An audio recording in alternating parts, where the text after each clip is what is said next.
យើងឡើងទៅមើលខាងលើបាទអត់ទាន់រួច 100% ទេបាទ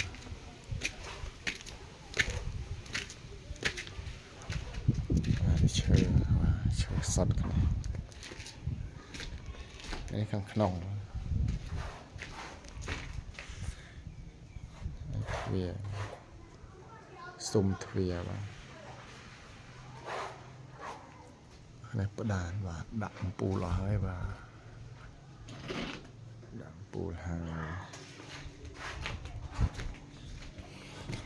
នេះខាងក្នុងបាទក្នុងបន្ទប់មួយនេះបន្ទប់មួយទៀតគ្នា